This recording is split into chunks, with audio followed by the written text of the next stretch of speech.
ಶ್ರೀ ವೇಣುಗೋಪಾಲ ಸ್ವಾಮಿ ಮಹಾ ಜಾತ್ರೋತ್ಸವ ಯಾದಗಿರಿ ಜಿಲ್ಲೆಯ ಶಹಾಪುರ ತಾಲೂಕಿನ ಮುಡಬೂಳ ಗ್ರಾಮದಲ್ಲಿ ಇಂದು ಶ್ರೀ ವೇಣುಗೋಪಾಲ ಸ್ವಾಮಿ ಜಾತ್ರಾ ಮಹೋತ್ಸವ ಕಾರ್ಯಕ್ರಮವನ್ನು ಅದ್ದೂರಿಯಾಗಿ ಆಚರಿಸಲಾಯಿತು.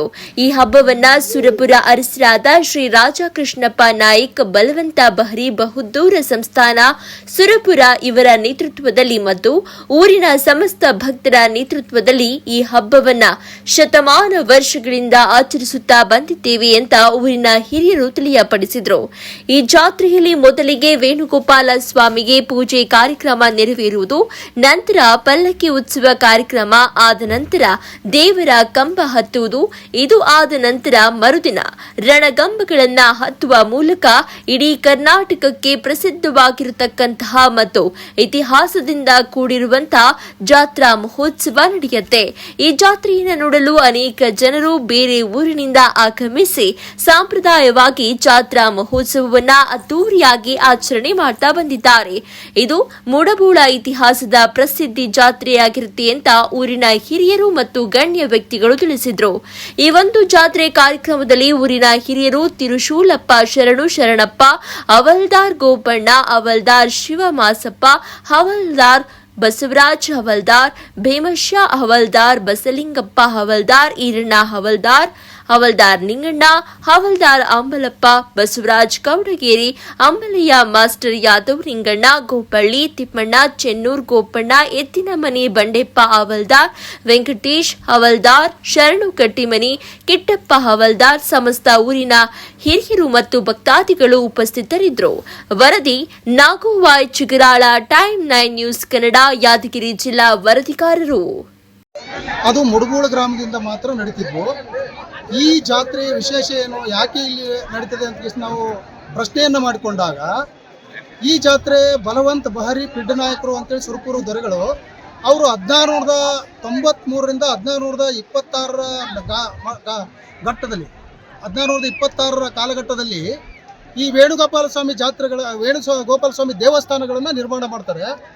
ವೇಣುಗೋಪಾಲ ಸ್ವಾಮಿ ದೇವಸ್ಥಾನಗಳು ನಿರ್ಮಾಣ ಮಾಡಿದಾಗ ಮುಖ್ಯವಾಗಿ ಮೊದಲು ವಾಗಣಗೆರೆಯಲ್ಲಿ ತಮ್ಮ ದೇವಸ್ಥಾನವನ್ನು ನಿರ್ಮಾಣ ಮಾಡ್ತಾರೆ. ನಂತರ ಸುರಪುರದಲ್ಲಿ ನಿರ್ಮಾಣ ಮಾಡ್ತಾರೆ. ಆನಂತರ ಒಂದು ಏಕಕಾಲಕ್ಕೇನೆ ಮುಡಬುಳ, ಮುದ್ನೂರು, ಆಮೇಲೆ ಮಲ್ಲಿಬಾವಿ ಅಂತಕ್ಕಂಥ ಊರುಗಳಲ್ಲಿ ಮತ್ತು ಕರಡ್ಕಲ್ ಅಂತಕ್ಕಂಥ ಊರುಗಳಲ್ಲಿ ಗೋಪಾಲ ಸ್ವಾಮಿ ದೇವಸ್ಥಾನಗಳನ್ನು ನಿರ್ಮಾಣ ಮಾಡ್ತಾರೆ.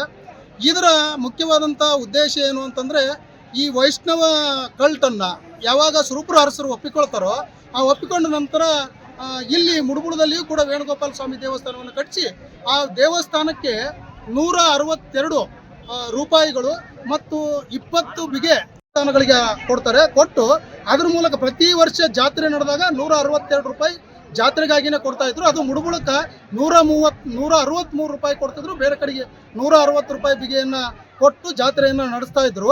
ಅದು 9 ದಿನಗಳವರೆಗೆ ಆ ಜಾತ್ರೆ ನಡೀತಿತ್ತು ಮೊದಲಿಂದ್ರು. ಬಟ್ ಈಗ ಸ್ವಲ್ಪ ಕಡಿಮೆ ಆಗಿದೆ. ಆದರೆ ಇವತ್ತು ಸುರಪುರ ಸಂಸ್ಥಾನದಿಂದ ಯಾವುದೇ ಹಣ ಮತ್ತು ಯಾವುದೇ ಬರೋದಿಲ್ಲ. ಆದರೆ ಇಲ್ಲಿರ್ತಕ್ಕಂಥ ಮುಡಬೂಳು ಹವಲ್ದಾರ್ ಅಂತಕ್ಕಂಥದ್ದು 7 ಬಡ್ಡಿ ಹವಲ್ದಾರ್ಗಳು. ಈ 7 ಬಡ್ಡಿ ಹವಲ್ದಾರ್ಗಳು ತಮಗೆ ಬೇಕಾದಂಥ ಕಾಂಟ್ರಿಬ್ಯೂಷನನ್ನು ಮಾಡ್ಕೊಂಡು ಜಾತ್ರೆಗೆ ಯಾವುದೇ ಖರ್ಚುಗಳನ್ನು ಬರಲಿ ಆ ಖರ್ಚುಗಳನ್ನು ತಾವೇ ಲೆಕ್ಕಾಚಾರ ಹಾಕ್ಕೊಂಡು ಡಿವೈಡ್ ಮಾಡಿ 6 ಬಡ್ಡಿಗಳಿಗೆ ಡಿವೈಡ್ ಮಾಡ್ತಾರೆ. ಎಷ್ಟೆಷ್ಟು ಬರ್ತದೋ ಅಷ್ಟು ಖರ್ಚನ್ನು ಅವ್ರು ಮಾತ್ರ ಹಾಕ್ಕೊಂಡು ಜಾತ್ರೆಯನ್ನು ನಡೆಸ್ತಾರೆ. ಈ ಜಾತ್ರೆಯ ವಿಶೇಷ ಏನು ಅಂತ ಕೇಳಿದ್ದೆ ಆದರೆ, ಕೃಷ್ಣ ಜನ್ಮಾಷ್ಟಮಿ ಎಂದು ಎಲ್ಲರೂ ಯಾವ ರೀತಿ ಇರ್ತದೆ ಅಂತಂದರೆ, ಪ್ರತಿ ಶ್ರಾವಣ ಮಾಸದಿಂದ ಪ್ರಾರಂಭ ಆಗ್ತದೆ. ಆ ಶ್ರಾವಣ ಮಾಸದ ಮೊದಲನೇ ಶನಿವಾರದಿಂದ ಪ್ರಾರಂಭ ಆಗಿ ಕೃಷ್ಣ ಜನ್ಮಾಷ್ಟಮಿ ಎಂದು ಅದ್ದೂರಿಯಾಗಿ ನಡೀತದೆ. ಅದಾದ ಮೂಲಕ ಆಲೋಕಳಿ ಕಂಬ ಮತ್ತು ರಣಗಂಬ ಅಂತೇಳಿ 2 ಉತ್ಸವಗಳು ನಡೀತವೆ. ಇದಲ್ಲದೆ ಕುಸ್ತಿ ನಡೀತದೆ. ಆದರೆ ಇಲ್ಲಿ ಶನಿವಾರಕ್ಕೊಮ್ಮೆ ಹೆಂಗಿರ್ತದೆ ಅಂತ ಕೇಳಿದ್ರೆ, ಗೋವಿಂದ ನಾಮಸ್ಮರಣೆ ಇಡೀ ಊರನ್ನು ಸ್ತಬ್ಧರನ್ನಾಗಿ ಮಾಡ್ತದೆ. ಇಡೀ ಊರೆಲ್ಲ ತುಂಬಿಕೊಂಡಿರ್ತದೆ ಗೋವಿಂದ ನಾಮಸ್ಮರಣೆ. ಎಲ್ಲರೂ ಪ್ರತಿಯೊಬ್ಬ ಒಂದು ಮಗು ಹಿಡ್ಕೊಂಡು ಕೂಡ ಗೋಪಾಲ ಸ್ವಾಮಿ ಗುಡಿಗೆ ಬರಬೇಕಂತದ್ದಾದರೆ ಹವಲ್ದಾರ್ ಓಣಿಯಿಂದ ಸುಮಾರು 1.5-2 ಕಿಲೋಮೀಟರ್ ಅಂತರದಲ್ಲಿದೆ.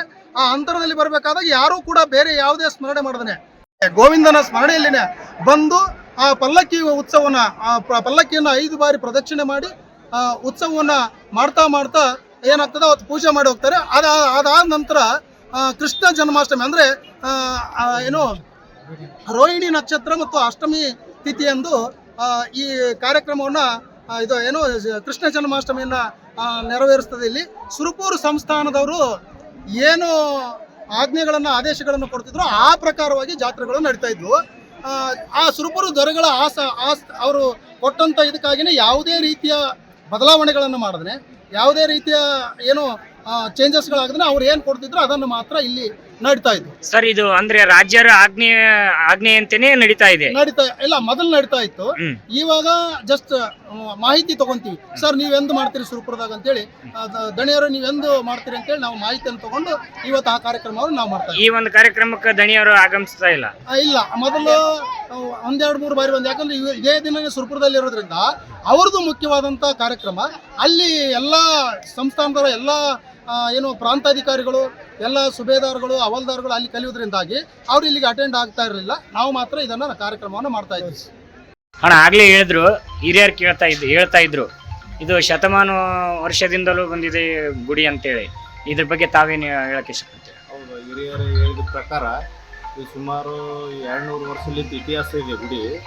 ಈ ಗುಡಿ ಮತ್ತು ಈಗ ಆಲ್ರೆಡಿ ನೀಲಿ ನಕಾಶೆನ ನಾವು ತೆಗಿಸಿದ್ದೀವಿ. ಈ ಒಂದು ವೇಣುಗೋಪಾಲ ಸ್ವಾಮಿ ಗುಡಿಗೆ ಯಾವುದೇ ರೀತಿಯಿಂದ ಸರ್ಕಾರ ಅನುದಾನ ನೀಡಿಲ್ಲ? ಇಲ್ಲ, ನೀಡಿದ್ದಾರೆ. ನಮ್ಮ ಶಾಸಕರಾದಂಥ ಶಾನಬಸಪ್ಪ ದಕ್ಷಿಣಾಪುರ ಸಚಿವರು ಅವರು 40 ಲಕ್ಷ ರೂಪಾಯಿ ಅನುದಾನ ಕೊಟ್ಟಿದ್ದಾರೆ. ಈಗಾಗಲೇ ಆಲ್ರೆಡಿ ಜಮಾಗಿದೆ. ಮತ್ತು ಊರಿನ ಪ್ರಮುಖರು, ಎಲ್ಲ ಮುಖಂಡರು ಮತ್ತು ಊರಿನ ಪ್ರಮುಖರು ಎಲ್ಲರೂ ಪಟ್ಟಿ ಹಾಕಿದೆ. ಈ ಸುಮಾರು ಏನಿಲ್ಲ ಅಂದರೆ 2 ಕೋಟಿ ಖರ್ಚಿದೆ ಗುಡಿಗೆ. ಇದು ಉಡುಪಿಲಿ ಅಂತ ಕಳಿಸ್ಲಾಕತ್ತೀವ್ರಿ. ಈಗ ಈ ಜಾತ್ರೆ ಮುಗಿನ ಸ್ಟಾರ್ಟ್ ಆಗ್ತದೆ.